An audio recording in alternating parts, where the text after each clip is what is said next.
Bitcoin is making history by riding above the $20,000 all-time high that kept it suppressed and oppressed for years. But now the question remains, what is the right strategy to get ahead and stay ahead in this bull market? What are the perfect ways to buy and sell in the altcoin market to maximize your Bitcoin exposure? Today, we're going to be talking about ways that you can understand how money will flow between Bitcoin and the altcoins and the types of targets you should be looking for to make sure you're maximizing your bags. Today, we're going to be talking about the ultimate bull market strategy and when we can expect some of these altcoins to go parabolic. We're also going to be talking about my favorite thing, which is a new gem altcoin coming to the space, and this time it's one that you can get into as retail before the token launch. We all know that token launches can be very competitive, so getting there before the launch is key. If you guys are excited for this, smash that like button, and remember, as always, each and every comment on this video is entered to win your very own Ledger Nano S. With that said, let's dive in. So with Bitcoin cozying up to $23,000 in price, cooling off a little bit from its highs, the big question is, should you be buying? Should you be selling? Again, none of this is financial advice. This is just my strategy that I'm going to use to maximize gains, and it's actually pretty simple. And what we see back here in 2017 is that we came up and kissed, got rejected, worked back up, finally broke through it, had a nice little high here, as you can see, where we were dancing above it, came down, tested it, and bounced back up above,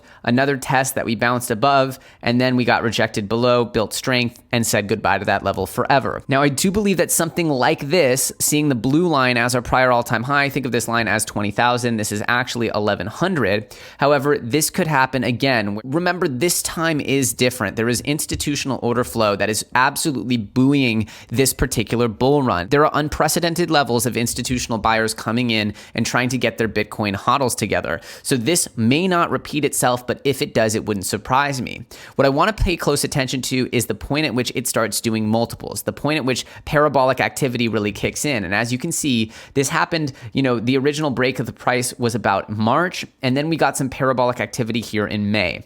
The timing isn't as significant as the percentage change. We see that as Bitcoin goes and starts to really make some parabolic moves here in the beginning of May, we see it make, 50% growth, and then eventually a full 2x here up to 2,200. And this kind of move right here, we'll see, started to trigger some absolutely monumental moves in the altcoins. A really interesting altcoin to look out here is NEO, as NEO was a really hyped altcoin of 2016. In fact, it came onto the market and kind of dumped down a little bit, funnily enough, at the beginning of September, which we had our own September crash here in 2020. And then it took some while to build up. But as you can see, it's hovering around this, 10 cents to 12 cents range for quite a while. And then all of a sudden in, wouldn't you know it, March, which is when we get the first break of Bitcoin's all-time high, gets a nice bump, settles back down again, not quite all the way down, maybe 50% or so higher than before. But as we get into May here and Bitcoin starts making real moves, we see this thing start to really erupt. And as Bitcoin starts to make this move, you see how Bitcoin's making this move all through April into May. Well, we see this exact parabolic activity be shared by the altcoins, except look, Bitcoin does a 2x over this period, right? Let me get my ruler out. Bitcoin does about, 110% growth here during this period. But in the same period, NEO goes from about, what is this, 18 cents here, all the way up to, $1.66. So almost a 10x, and then over a 10x and beyond as it goes further into the year here. NEO absolutely goes parabolic all the way up to $11, which is almost 100x, right? I believe that this type of parabolic altcoin activity, and as you see here, this moment where it goes and does this full 100x activity is in June.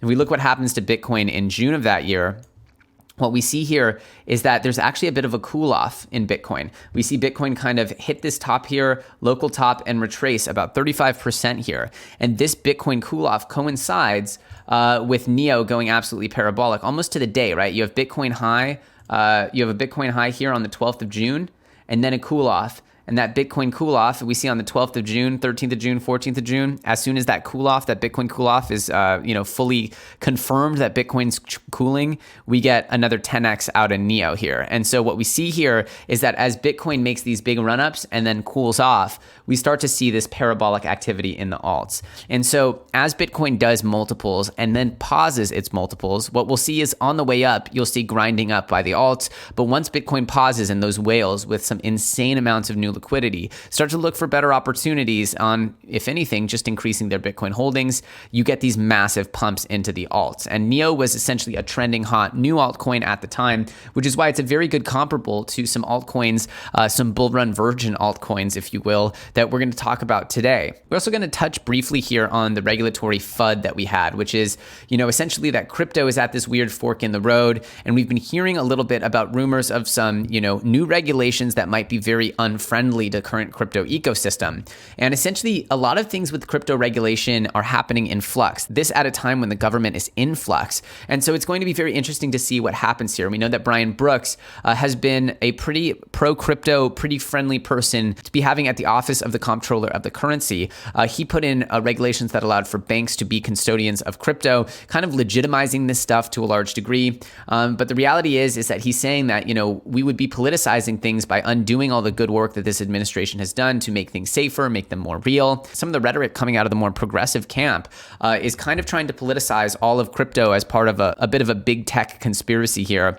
We really don't want to over-politicize or over-regulate the industry at this point, because that will be pretty detrimental not only to the industry, but to really the United States, because the United States is the one that needs to get ahead and stay ahead here by instituting some smart regulation. We're also going to touch upon this regulatory story, which had to do with the tweet storm by CEO Brian Armstrong of Coinbase, who's worried that there would be some new regulatory action by the Treasury Department, Steve Mnuchin's department, that would essentially require all peer-to-peer transactions be KYC'd in crypto, which is a very, very strong regulation that is probably not thought through well enough. I totally understand them wanting to understand where big amounts of wealth are being stored, maybe hidden. They don't want bad actors to get their hands on certain types of financial instruments. That's why we have financial sanctions against countries like Iran and North Korea. But the reality is that there needs to be a nuanced and very expertly driven approach here to curb the bad things but promote the good things. We don't want the US to essentially fall behind in what is the new tech race, which is the blockchain race.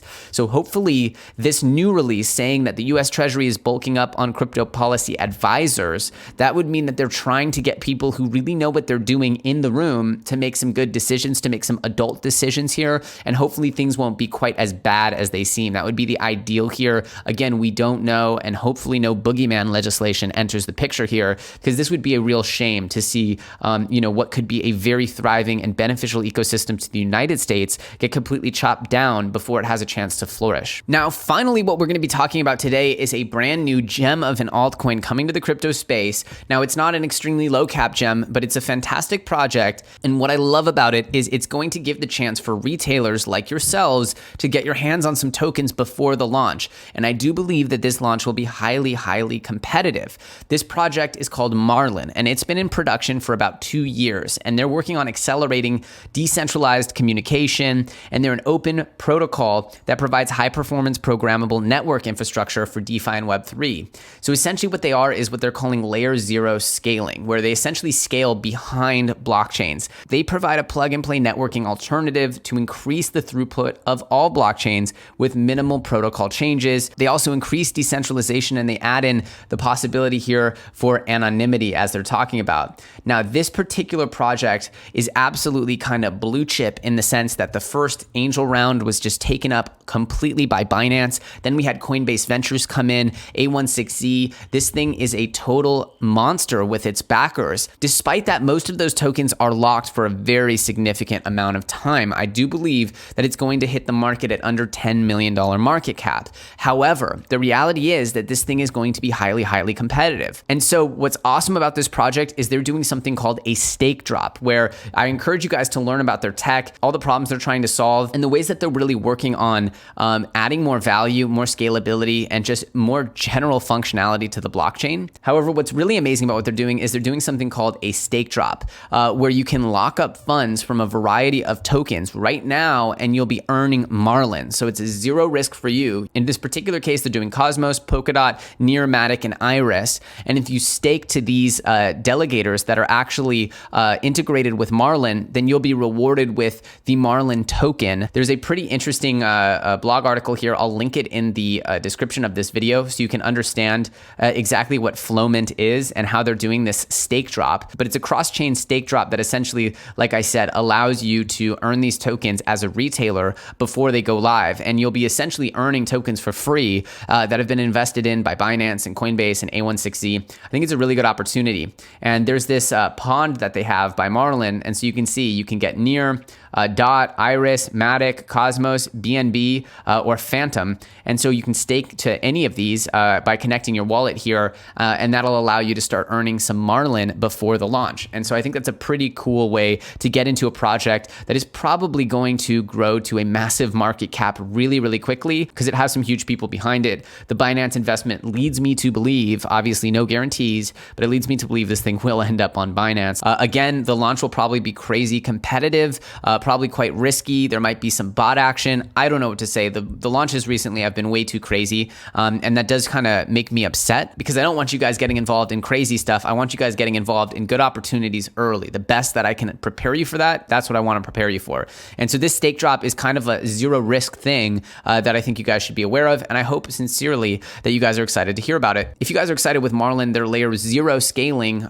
sort of behind the layer 1s, if you will, and you're excited to do some staking, do me a favor, give me a thumbs up. It's a free and easy way to support the channel, and I truly appreciate it. I also wanted to point out that we're at a $656 billion total market cap. And if we look at this, you'll see that we are really pushing towards our all-time high of about $800 billion. I think that was the peak here was about 800 billion. That would mean that we're pushing really, really close to a previous all-time high on total market cap. And to me, that's really significant because that means the total size of crypto, the actual value of this industry, is almost reaching its all-time high. And this at the beginning of what feels like the very beginning of this bull run, just as we're really starting to introduce ourselves to the mainstream financial world. This, as monetary policy is so uncertain, this is a really amazing trend to be observing, and it's a phenomenal time to be in crypto.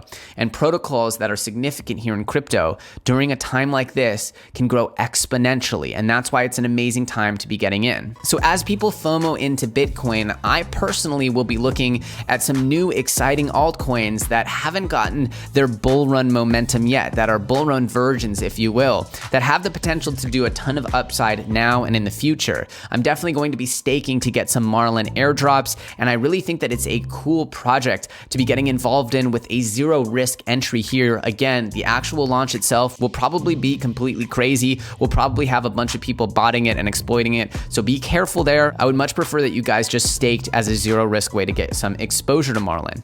But regardless, projects that have the high tech capability to really innovate and bring a higher level of blockchain utility and functionality, those protocols stand to grow absolutely exponentially over this bull run. And so as Bitcoin pushes to newer and higher highs, we might see some malaise in some of the best altcoins. And that's where your opportunities truly are, to 10x, to 100x, like we saw with Neo. So you can see that if you're in the right altcoins, you have the chance to do insane multiples on those coins, and they usually tend to take off dramatically as Bitcoin stalls out on its run. So even if Bitcoin does cool off now or in the future, that would probably mean amazing things for the altcoins. But remember, of course, that this time is different with institutional order flow buying up dips like we've never seen before.